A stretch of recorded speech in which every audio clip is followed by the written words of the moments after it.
One of the things we talk about often on this news site is the notion of justice, and how too often in South Carolina, justice is decided by those with money, with influence, and with connections. We have in our studio today Priscilla Canaday, someone who is on the receiving end of South Carolina justice, although unfortunately, Priscilla, not on the connected side, not on the powerful side. The story that you're going to tell us relates to being on the other side of that, when those who are powerful and who are connected get away with things they shouldn't. Is that right? Yes, sir. We're going to hear about it. But before we get into the story, Priscilla, tell us just a little bit about who you are, where you're from. I'm from Elgin, and I'm a full-time mom. Okay. Yes, sir. Cool. How many kids you got? One, and then I have 2 step bonus kids. Oh, right on. Okay. Yeah. 3. That's hands full, right? Oh, yeah. So tell us a little bit about why you're here and about the incident, and give us some lead up to what happened to you. Well, my fiance, he was out of work for, I'd say, about a week with COVID, and he had some problems with his heart going on where we had to go back and forth to the doctor. So, of course, he was out of work for about a week, and I had to go up to Robert's Towing and Transport to pick up his W-2s because they don't mail his out. Okay. And when I got there, I guess the co-owner, which is the owner, is Kim Roberts, his wife, Amber Roberts, the co-owner. She was very, very nasty to me when I asked her for the W-2s. So then I called my fiance, Kevin, and I put him on speakerphone and told him to talk to her because I had no idea what was going on and as to why she was being so ugly to me. And so, she just kept on cussing at me and yelling at me. So I told her that I was just going to leave, that we were done here. And as I was going out the door, I hear a thud, and I turn around, and she had me by the throat against the entrance of the office. And then her mother walks from the other side, I guess, to try to pull her away from me. And then another employee, Chris Citro, he came over. And so it was Amber Roberts on my left with her hands around my throat, choking me.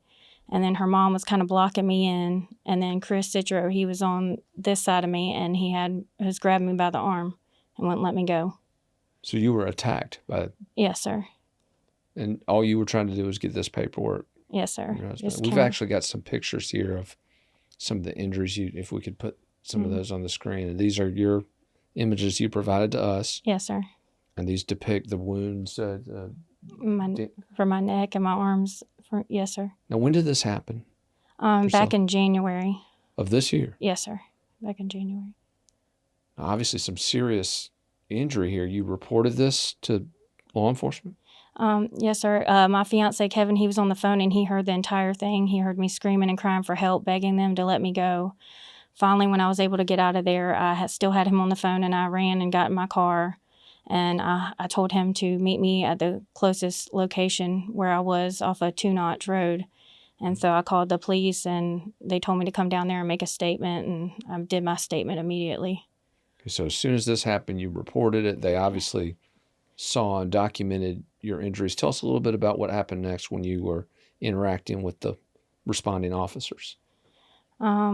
Well, they examined my bruises and everything, and they took my report, and it was just a long process after that, though. Mm-hmm. Yeah. But there was a development. You spoke with one of the detectives in the case who indicated they had some video evidence. Yes, sir. He said he had video evidence from the Roberts Towing and Transport, their office, it shows her attacking me and Chris Citro, all of them ganged up on me and had me pinned against the wall, or the door, sorry. Yeah, but that's evidence of a crime. Oh, yeah. But no one's been charged, have they? No, sir.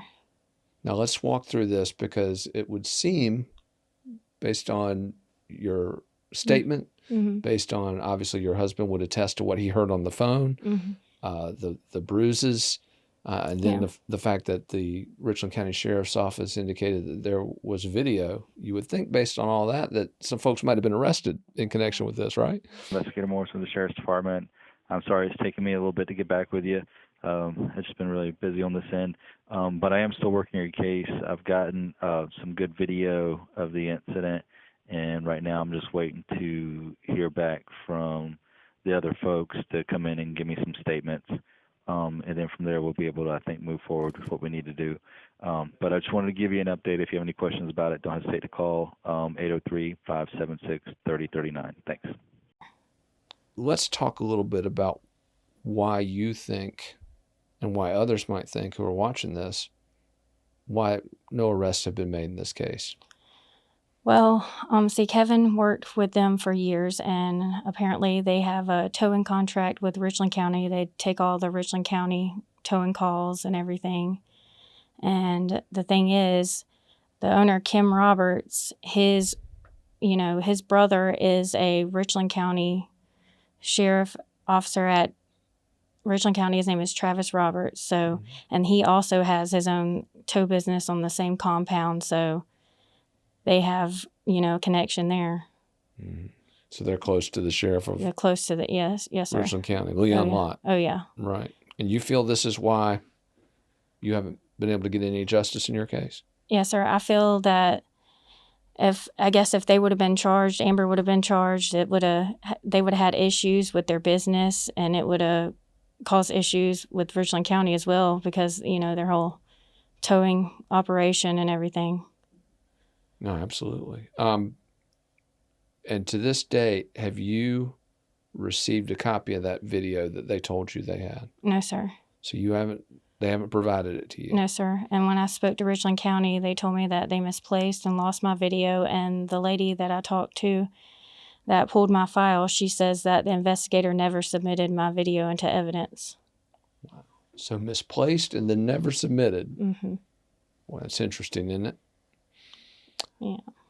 Well, we are going to submit a FOIA here at FITSNews for that video from the Richland County Sheriff's Department, and obviously we will be reaching out to the towing company and to the Sheriff's Department to see what they think about this. Do you have any idea what they're going to tell us? What would their excuse be for any of this, do you think? I mean, I have no idea. I really don't. Yeah. So I guess you'll be as interested as we are to find out what they Oh, have yeah. to say, right? Oh, yeah. Yeah.